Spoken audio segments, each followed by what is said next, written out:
Magandang araw, kakabsat! For today's video ay magluluto tayo ng sari-saring gulay. Nalalagyan ko ng sampalok. Ito ay sitaw, combination ng sitaw, talbos ng kalabasa at saka yung dalodal. O, alam nyo ba yung dalodal, guys? Yung ganito. Yan. Sasahugan ko ng isda, yung tira namin na ulam na pritong isda. Tara, let's umpisa na natin kasi magtatanghali na. Yun ang ulam namin ngayong tanghali hanggang gabi na to, guys, kasi tatatlo lang kaming kumakain ng aking mga anak. Let's do the cooking again, guys. Sana panoorin nyo ako hanggang sa dulo.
Antayin ko lang kukulo yung sampalok. Sineperate ko na siyang pakuluan para yung pipigain ko mamaya. Yun ang pang-asim ko, guys. Abang-abang lang hanggang sa maluto, guys. Ipapakita ko sa inyo mamaya kung naluto na.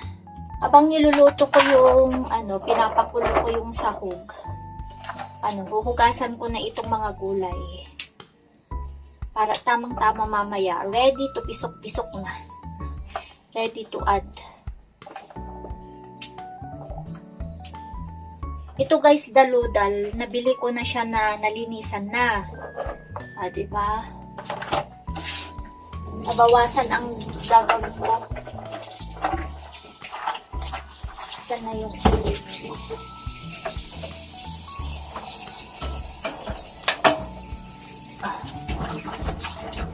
Kumukulo na yung paglulutuan ko.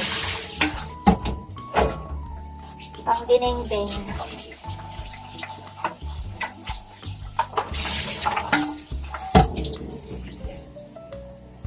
Sama ko na itong talbos ng kalabasa. Ito, guys. Yung talbos ng kalabasa na ito, nakuha ko dun sa garden ko. Yan. Kanina naglilinis ako. Yun, may nakita akong gulay. Talbos. O, diba? Ihahalo na natin dito.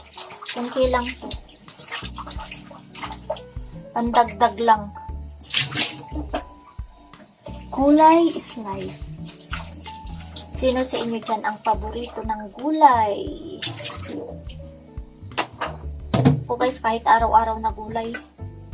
Minsan kapag karne na yung ulam, naghahanap na ako ng gulay. Ganito na yata ang tumatanda. Diba? Okay lang. Tapos yung linisan ko na mga gulay, kinukumpos ko kasi pinang-fertilize ko ng aking mga tanim.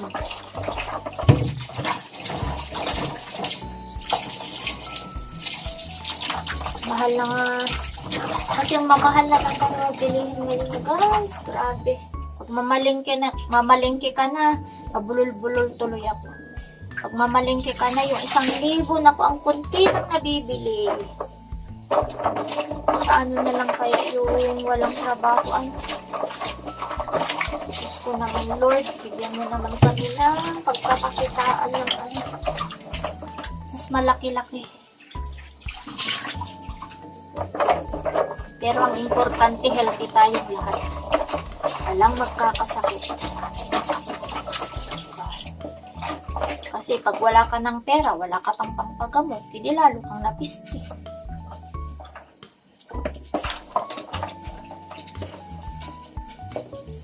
Sarap ang ulam natin ngayon, gulay. Halong gulay lang. I-ice ko lang ito mga guys. Ito, pinaglinisan ko, ilalagay ko dun sa compost. Lagay ko dun sa compost ko.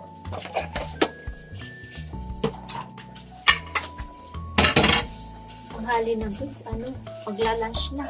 Di pa ako nakaluto. Carry lang yan. Ihahabol natin yan, madaling lutuan lang yan. Lagyan ko muna ng bagoong. Pang timpla natin bagoong. Diba? Panlasang Ilocana. Ang pangtimpla namin sa aming dinding guys ay bagoong.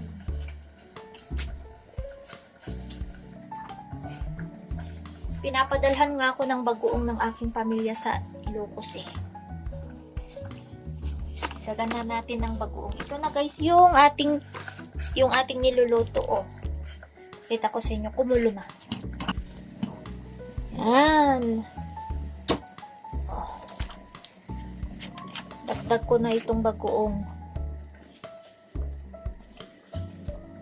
Tansya-tansya lang. Hindi ko na ginisay guys. Ayoko yung gisa-gisa na gulay. Gusto ko yung ganyan. Iluto lang natin yung bagoong. And then, lagay na natin yung sitaw. Ay yung daludal pala. Kumukulo na rin yung sampalok. Yan, pwede na natin patayin. Tapon ko muna guys itong ko. Yung yung pinaglinisan ko ng gulay. Tara. Samahan nyo ako. Dali lang. Kahapon biglang umulan guys, kaya yung mga sampay ko hindi natuyo lahat. Ang dami kong sampay kahapon. So, andyan pa sila mas masarap pag ilalagay na lang yung pansahog ninyo. Tingnan nyo, mas malasa yung inyong mga lulutuin pag ganun. Pag nagpapakulo na ako guys ng aking mga niluluto, o kaya nagigisa ganun ng karne, nilalagyan ko na ng timpla para mas malasa yung sabaw o kaya yung karne, ganun ako magluto. Sabi ko na nga sa inyo, may kanya-kanya tayong paraan ng pagluluto. Ito yung gulay ko. Yan, nalinisan ko na rin siya. Halong ako guys na maliliit. Pinili ko doon sa market. Ihalo ko na lang para hindi sayang. Para hindi masira. Kasi pag nagtatagal sa rin, nasisira siya. Kaya halo ko na lang. Malapit na nga rin masira. Kaya Kaya ihalo ko na lang. Ito na oh. Linisan lang natin.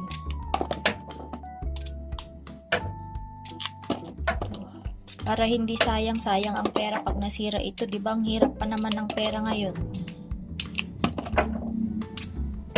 Hugasan na natin. Hugasan na natin.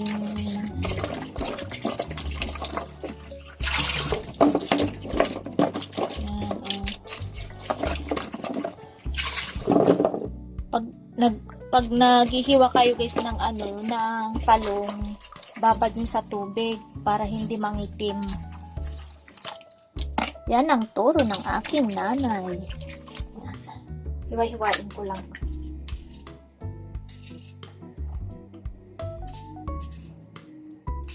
Para ready to dagdag na mamaya.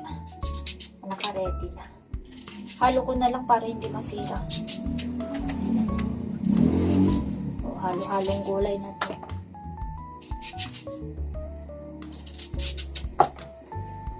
Minsan guys, mas maganda na yung kinakain mo ay niluluto mo kasi alam mo kung ano yung hinahalo mo, di ba? Kasi kumain ka sa labas, hindi mo alam kung ano yung hinahalo nila. Ulit-ulit. Minsan nga, frozen pa yata. Nire-reheat na lang. Yun. Ganito lang ang buhay-buhay natin. Habang nagluluto, may ginagawa. Maglaki tayo sa hirap. Yung mga ganyang mga ulam-ulam, masarap na sa atin. Lalo na dito sa syudad guys. Walang libre. Lahat binibili. Pati tubig. Pag nasa probinsya ka, pupunta ka sa kapitbahay, manghihingi ka na ng malunggay. O, pag hiningi mo, baka isang sanga pa ang ibibigay sa'yo. Isang pudo ng malunggay sa dami ng malunggay, lalo na ngayon at tag-ulan. Maganda ang mga gulay ngayon. Magaganda ang mga tanim ngayon kasi libre tubig. Yan. Lulutuin lang natin yan. Oh, yan na guys. Oh. Antayin lang natin maluto.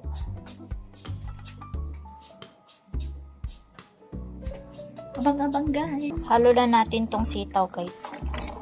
Sitaw. Yan. Halo na natin itong talong at talbos. Luto lang natin then ilagay na yung ito na guys yung sampalok ko. Piniga-piga ko na siya. I-strain ko na lang mamaya pag ihalo ko. Malapit-lapit na rin at maluluto na at kakain na. Upo muna ako. Kaya na natin itong sampalok guys. Strain ko lang. Strain. Tansyahin lang natin kasi baka maasin. Tikman ko muna.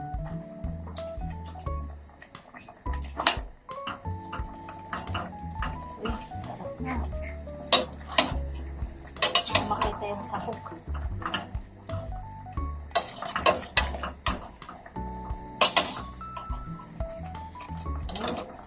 Ayan na.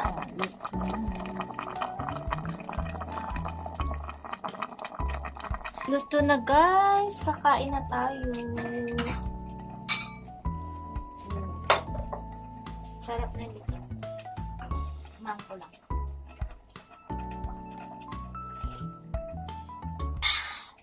Done ang ating pagluluto. Let's eat. Kainan na. Kain na tayo. Na guys, anong oras na? Let's eat na. Tapos na kaming kumain. Lusog ang mga baksik.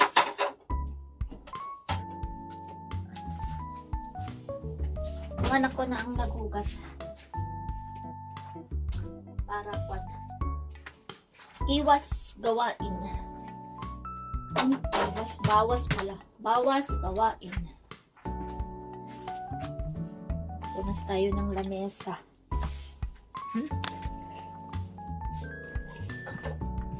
Tapos, itutuloy ko yung tupihin ko. Magtupi ako ng mga natuyo. Kasi natuyo na yung mga aking sampay kahapon. Lahat. Kaya, magtupi-tupi na habang nanonood ng Netflix. Ganito lang ang buhay-buhay namin ito. Paulit-ulit. Walang pagbabago.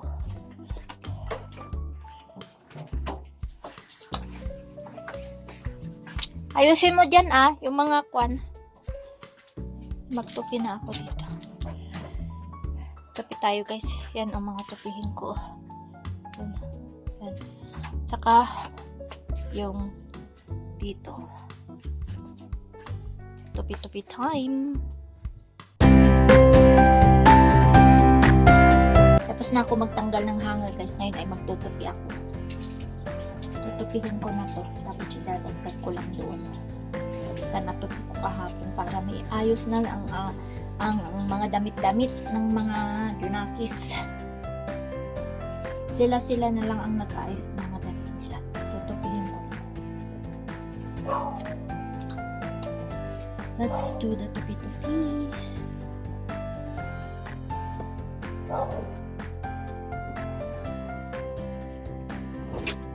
Habang may ginagawa ako, nanonood ako ng TV. Sabay-sabay. Yan. Yan o. How to make millions before grandma dies. Panoorin niyo ako ng TV.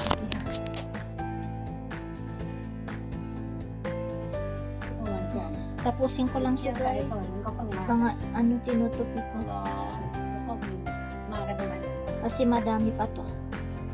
Kunti na lang patapos na rin. Para may ayos na rin. Kunin nyo na itong mga damit nyo. Iayos nyo na.